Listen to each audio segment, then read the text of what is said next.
آپ حضرات سے التماس ہے ایک مرتبہ سورہ حمد اور 3 مرتبہ سورہ اخلاص کی طرف تلاوت فرما کر مرحومین حسن ظہیر ابن ظہیر الحسن، شاکر زیدی ابن حسن، علی ظہیر ابن ظہیر الحسن، طاہر زیدی ابن حسن، سید کاشان ابن سید قادم، محمد حیدر راجہ ابن علی دہیر،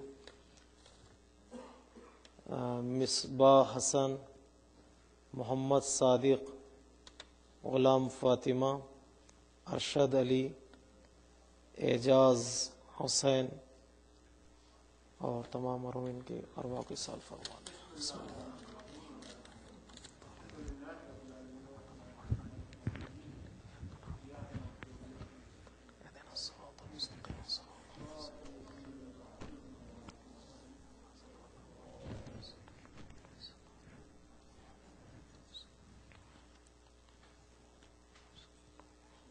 بسم اللہ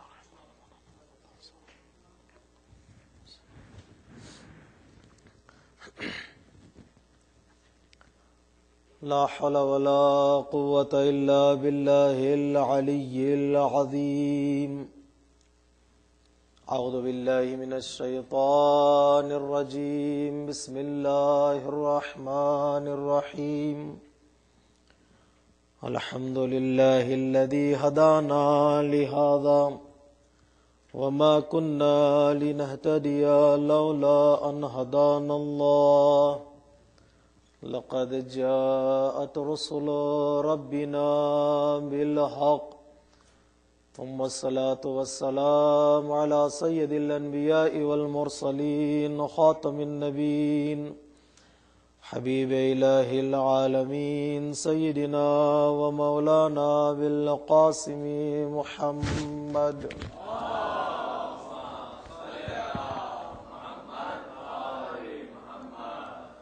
وعلى أهل بيته الطيبين الطاهرين المظلومين المعصومين الميامين، ولعنة الله على أعدائهم أجمعين من يومنا هذا إلى قيام يوم الدين۔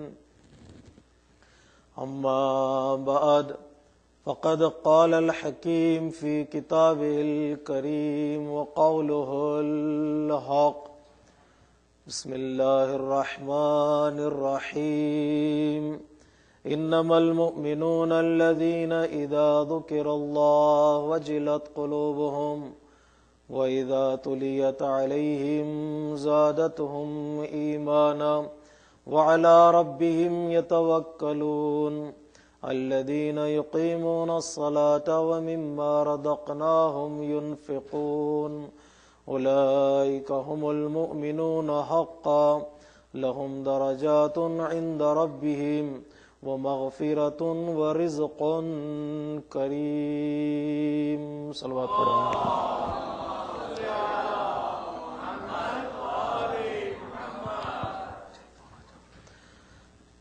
عزیزان محترم،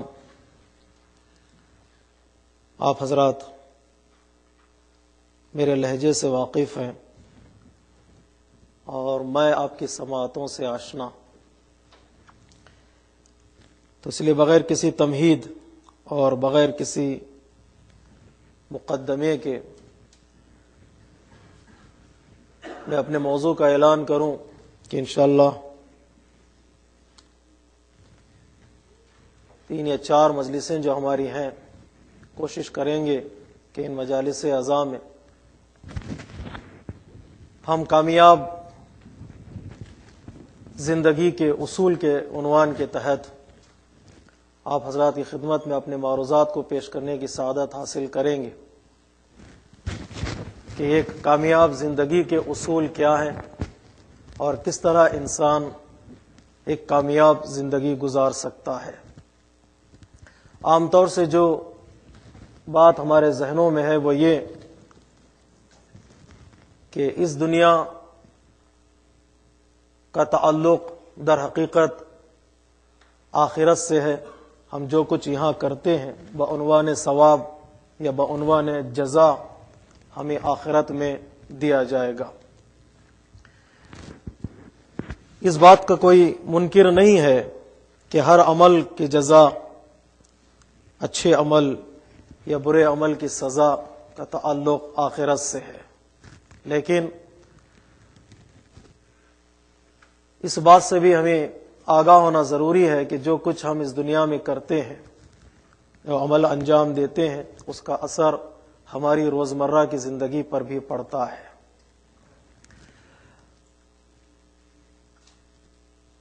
جسے عام طور سے علماء کرام انجام عمل یا مکافات عمل سے تعبیر کرتے ہیں۔ جو لوگ اچھا کرتے ہیں، اچھا عمل انجام دیتے ہیں، ان کے ساتھ اچھا ہوتا ہے، اور جو لوگ برائی انجام دیتے ہیں ان کے ساتھ برا ہوتا ہے۔ یہ قانون ہے جس کی طرف علماء کرام نے اشارہ کیا ہے۔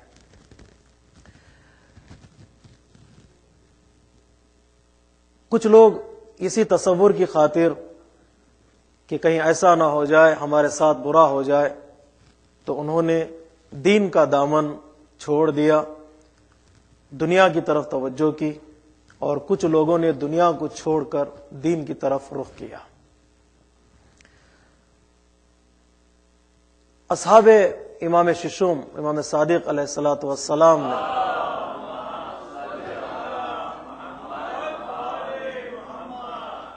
امام کی خدمت میں شکایت کی کہ مولا، لوگوں کا عمل کچھ اس طرح ہے کہ کچھ لوگ صرف دین کی باتیں کرتے ہیں، ان کی توجہ دنیا کی طرف نہیں ہے، وہ مسجد نبوی میں اعتکاف میں بیٹھے ہوئے ہیں، نمازوں پر نمازیں، روزوں پر روزے، عبادتوں پر عبادتیں، لیکن کچھ لوگ ہیں جن کا رخ مسجدوں کی طرف ہوتا ہی نہیں ہے، بلکہ ان کی زندگی شروع بازار سے ہوتی ہے اور بازار ہی میں ختم ہو جاتی ہے۔ کچھ لوگوں کا کہنا یہ ہے کہ دنیا ہی حقیقت ہے، آخرت کا تصور نہیں ہے۔ کچھ لوگوں کا کہنا ہے کہ آخرت حقیقت ہے، دنیا کا کوئی تصور نہیں ہے۔ یہ ابن رسول اللہ بتائیے کہ ہم کیا کریں؟ پوری توجہ چاہتا ہوں میرے عزیزوں۔ یا رسول اللہ بتائیے زندگی کا اصول کیا ہے، ہم کیا کریں؟ کیا ان لوگوں کی طرح ہو جائیں جو صرف دنیا کی طرف توجہ کرتے ہیں، یا ان لوگوں کی طرف چلے جائیں جو صرف آخرت کی طرف توجہ کرتے ہیں؟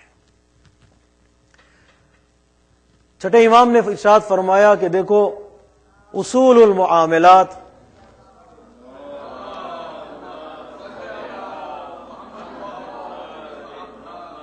امام نے فرمایا دیکھو، اصول المعاملات تقع علی اربعۃ اوجہ۔ امام نے فرمایا دیکھو، زندگی کے معاملات اور زندگی کے اصول 4 قسموں میں بیان کیے جاتے ہیں۔ یعنی زندگی در حقیقت رابطے کا نام ہے، زندگی در حقیقت کنیکشن کا نام ہے، زندگی در حقیقت ایک دوسرے کے حقوق کو رعایت کرنے کا نام ہے۔ امام نے فرمایا زندگی کے 4 رابطے ہیں، 4 اصول ہیں، اگر ان اصول پر عمل کرو تو تمہاری زندگی کامیاب ہو جائے گی۔ سائل نے پوچھا مولا وہ کون سے روابط ہیں جن کو پورا کرنے سے انسان کی زندگی کامیاب ہو جاتی ہے؟ تو امام نے فرمایا معاملۃ اللہ و معاملۃ النفس و معاملۃ الخالق و معاملۃ الدنیا۔ پہلا رابطہ انسان کا اللہ سے، اور دوسرا رابطہ انسان کا اپنے نفس سے، اور تیسرا رابطہ انسان کا انسانوں سے، اور چوتھا رابطہ انسان کا دنیا سے۔ اللہ سے رابطہ، نفس سے رابطہ، خالق سے رابطہ، اور دنیا سے رابطہ۔ ان چار روابط کو جو پورا کر دیتا ہے تو وہ انسان کی زندگی کامیاب زندگی کہلاتی ہے۔ ان میں سے ایک رابطہ بھی ٹوٹا تو گویا انسان کی زندگی ناقص کہلاتی ہے، وہ انسان کی زندگی ایک کامیاب زندگی نہیں ہو سکتی۔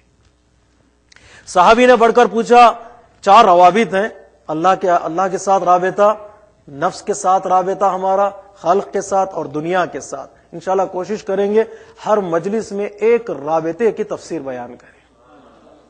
تو 4 مجلسوں میں ہم 4 رابطوں کی تفسیر بیان کریں گے. تو ضرورت اس بات کی ہے کہ جو پہلے رابطے کو سن رہے ہیں وہ 4 روابط کو سنیں. صلوات پڑھیں محمد والے محمد.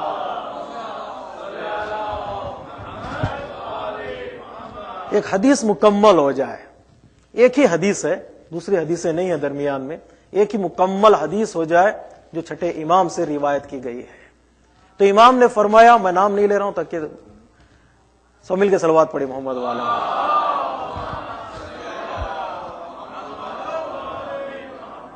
تو ایک حدیث مکمل ہو جائے کہ روابط زندگی یعنی رابطہ, زندگی یعنی کنیکشن.